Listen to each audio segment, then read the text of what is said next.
Hey, let's bring that VMAG back and put it in the water. I tell you what, we had a fun fishing trip for a little while over at Elk City Lake in Kansas.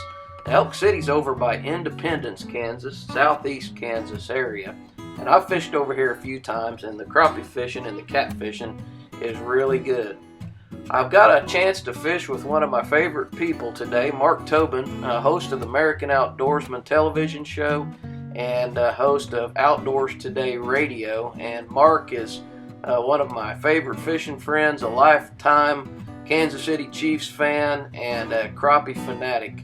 And he jumped on the chance to go over to Elk City with me and fish. And this is the first time Mark had been in the VMAG, and it's the first time Mark had ever got to see live scope. And as we were heading out across the lake, I want you to look at how calm the lake is right there and how nice everything is. This is what we saw. We were cruising out across there, and I tell you what, I bet there had to have been 500 snow geese out in the middle of the lake.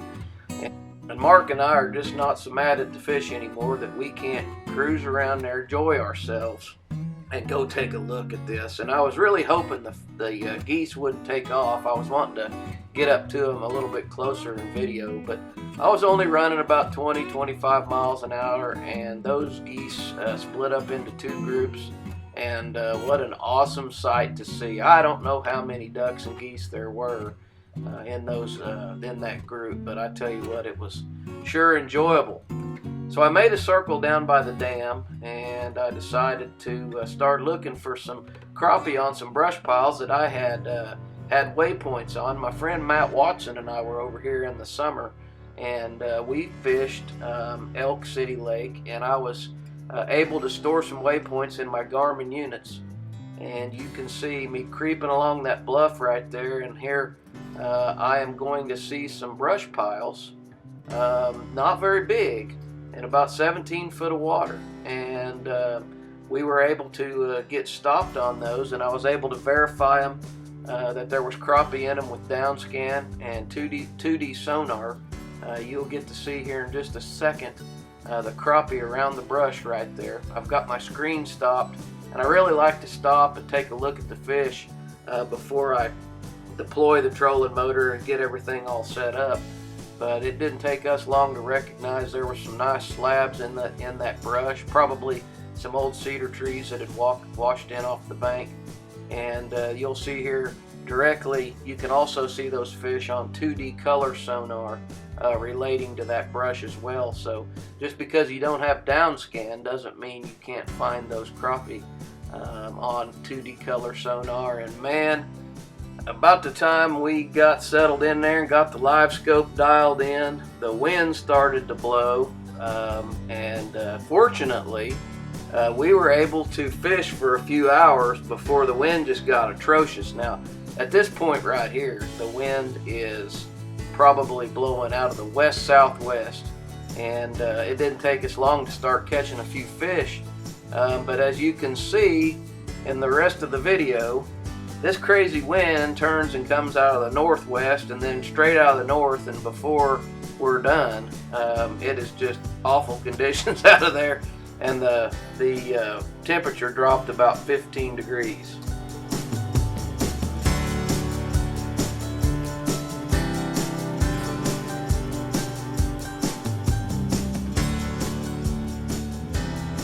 Now, like I said, the fishing was just great when we got over there, and it didn't take us long to put a lot of fish in the boat pretty quick. And what we were doing was setting up in the front of the VMAG, looking at live scope, and sometimes those crappie were suspended out away from the brush, and we were picking them off as they were suspended away from the brush, which happens a lot of times on cloudy days. The sunnier the day, most of the time the crappie will go deeper into the wood, and the cloudier the day, they know where the brush pile is at, they know where their house is, but they will move out away from that brush and go to feeding actively out there. So if you're not looking for crappie outside the brush piles on cloudy days, you might want to try that the next time you're out crappie fishing.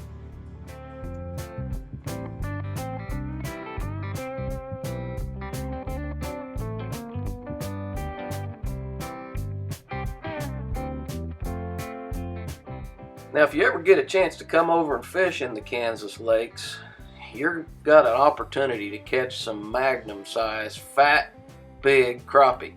And I tell you what, it is a wonderful place to fish. There are hundreds and hundreds of places, community fishing lakes, state fishing lakes and reservoirs all over Kansas that have some really, really great fishing in them. I absolutely love fishing Kansas.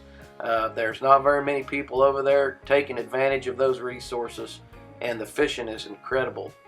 So Mark, he said he was getting mesmerized by that live scope, and the first time you ever see it and you're watching your lures down there and you're watching crappie come up and eat those lures, it is a trip. And old Mark, he got hung up the trolling motor a few times because he was watching that lure instead of watching where his rod tip was. But hey, that's all part of the fun of being out there with good friends. Now, if you're paying attention to the video, you can see that the boat is pointing toward the dam now, and this is just about the time the wind made a big change and started pushing out of the north on us real hard. And from this point on, the fishing just got tougher because the wind really started to pick up.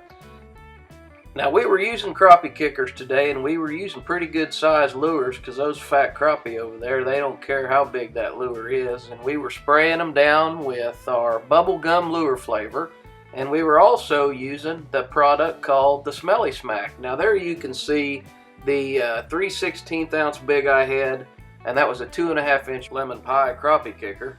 That is the SR20 Fle Fly reel and the 6-foot graphite spinning rod, and we also have that coupled with the micro braid, which is absolutely awesome for feeling those light strikes on that live scope.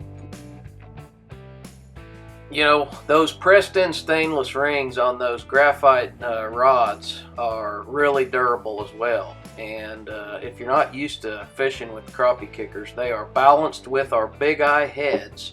And that tail does everything you need it to do down there underneath the water. You just don't have to work that lure much to catch fish.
Well, that wind blew us off our piles where we were at, so I turned the boat around and I was headed back, trying to get around that corner and to see if we could get out of the wind back there, but it just kept getting worse and worse. So one of the things we decided to do was we put the power poles down and we bumped the trolling motor backwards a little bit and just crept along there really, really slow. And we were trying to pick off suspended crappie that were out there on that ledge. And if you look at the top live scope unit up there, you can see the jigs, and you can kind of see them down underneath the trolling motor there. And I'm going to switch the audio over to live out there, and I want you to hear how excited Mark got when he picked this suspended crappie off.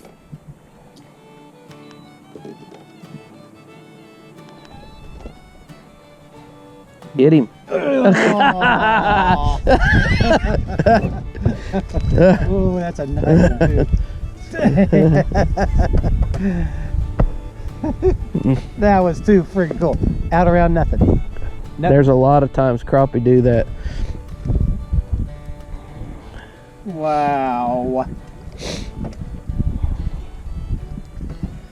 Well, it wasn't too long after that fish, we decided to head back in. We looked at the live well and had 30 really nice Kansas crappie back there in that VMAG live well. So Mark had plenty of fish to take home to his friends and family, and we decided to get out of there. It was even getting rough back in the bay, back in there where we load and unload the boat. Hey, I'm Jeff. My friends and family call me Old Pops. You call me Old Pops too, and I really appreciate you guys watching the video today. I hope you enjoy this channel, and I hope you enjoy this voiceover format, and I hope that you subscribe and tell everybody what we're doing out here. If these are your kind of videos, we would appreciate it if you would comment and tell us that you like them or share them with your friends. And like I've said before, if you've never seen the step down on the front of the Charger VMAG, for an old pops like me, that is the way to get in and out of a boat. Hey, we'll see y'all later, and as always, good luck out there.